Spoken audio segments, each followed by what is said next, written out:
Hi everyone, welcome to another stylus review. I have just received this from Adonit. This stylus is called Dash and this is the third generation. So there are only two things included in the box. Let me put this away. That's the USB charger and the stylus itself. This is the small USB charger that's included. This part here is where you put the stylus. It's magnetic, so the stylus would just snap into place like this. And you can plug this into your computer or USB port and it should charge. As you can see, the magnet is quite strong.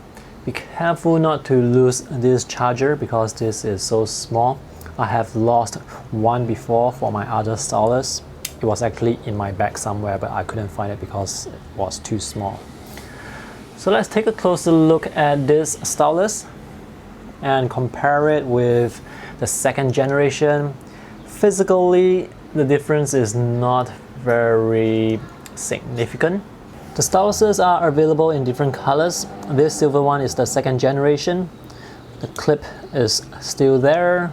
The body is brushed aluminum. That's the power indicator light. So when you press the power switch behind, it's going to light up instantly, and when you press it again, it's going to switch off instantly. And this is the front. The gap here for the second generation, it's a bit larger compared to the third generation.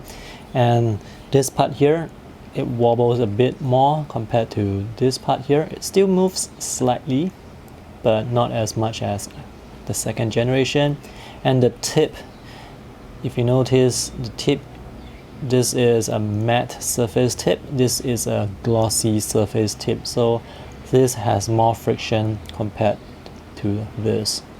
The tips are still 1.9 mm in diameter. The Adonit Dash is made for writing. You can draw with them as well, but there is no pressure sensitivity and no palm rejection. So let's test out the new one. How well the stylus performs depends a lot on the phone or the tablet that you are using. This stylus supports iOS and Android devices. If you want to use this on a Windows tablet, you can do so as well. I'm now using this app called Wacom Bamboo Paper.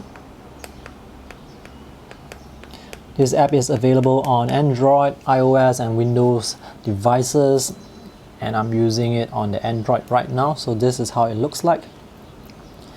Alright, let me try and draw some diagonal lines. So yes, there is jitter with diagonal lines like this. This issue or this problem depends a lot on the device that you use, because some devices, some phones or some tablets, they do not have this issue, so it has to do with the screen itself. So is this a problem? Yes, it is when you're drawing. If you're writing, let's see how it performs.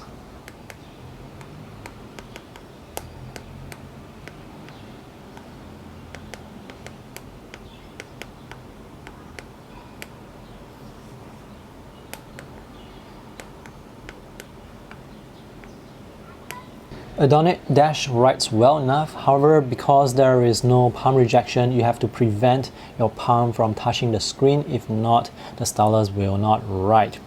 And because you cannot rest your palm on the screen, writing feels a bit awkward. And now let's check out the parallax. So with the stylus pointing in this direction, as I try and draw a straight line, it seems that the line appears directly beneath the tip, so there is no parallax here. But as I turn the stylus into this direction, pointing upwards, I can see that the line now appears to be below, slightly away from the tip. So there is definitely some parallax here when the stylus is pointing in this direction versus in this direction.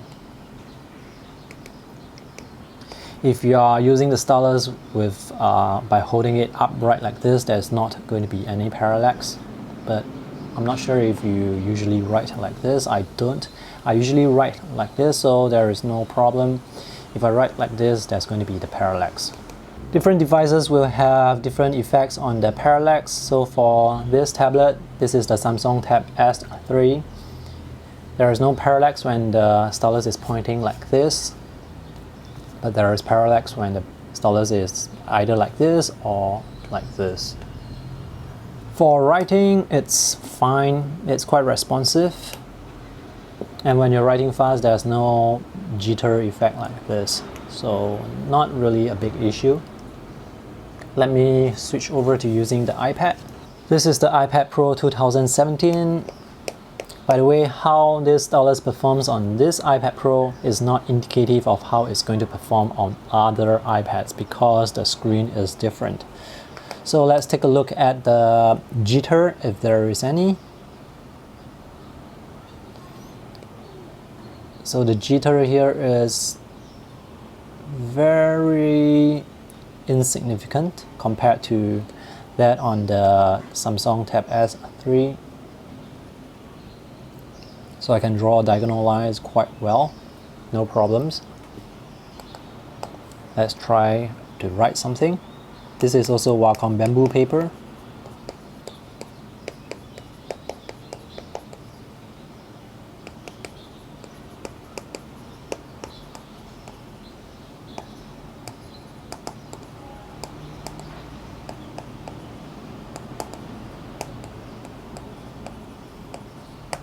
I actually have a matte screen protector on the iPad Pro, so this gives me extra friction in addition to the matte surface tip on the Adonit Dash 3. So I have more control when it comes to writing. It's less slippery on the screen and I'm able to write quite well. The letters are captured quite nicely. It's quite legible. As I have said, how well the stylus performs depends a lot on the app that you use too. This is Pen Ultimate on the iPad.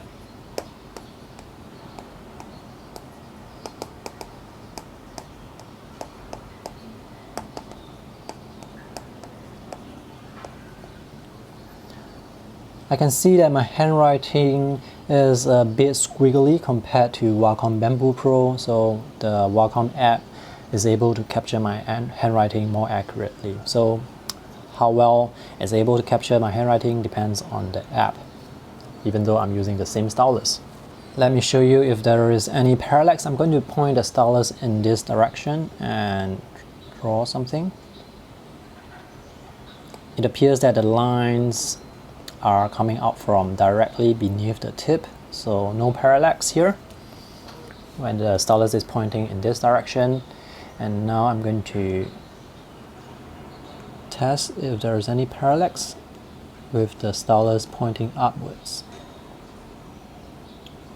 There is a slight parallax, but it's not really a big issue because the lines, they still come out quite close to beneath the tip. So that's great. And lastly, let's test this on an Android phone. So earlier on with the Samsung tablet, when the stylus was pointing like this, there was parallax. So now let's see if there's parallax. So with this Android phone, there is parallax here, but not with the Samsung tablet. And let's try and draw like this and see if there's parallax. There is still parallax, so there is parallax when the stylus is like this and like this. Let's try and write something. It does feel a bit weird with the parallax when you're writing.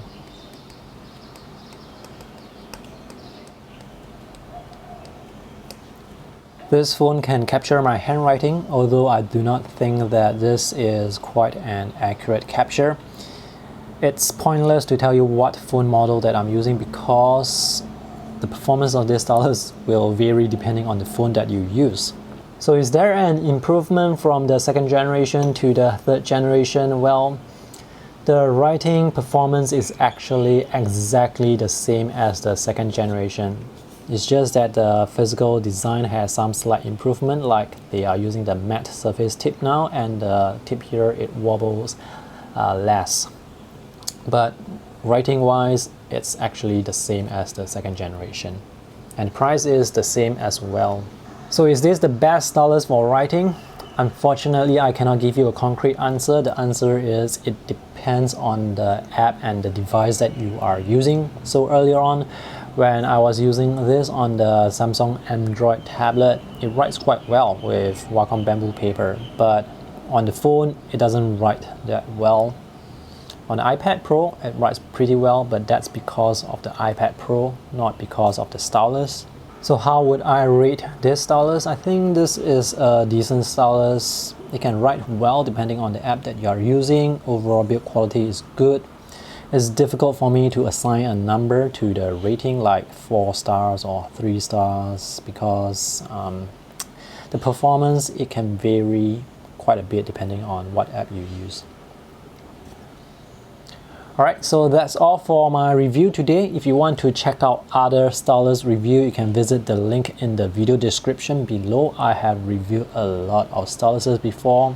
Hopefully you can find one that is suitable for you and the device that you use. Thanks for watching. See you in the next video. Bye.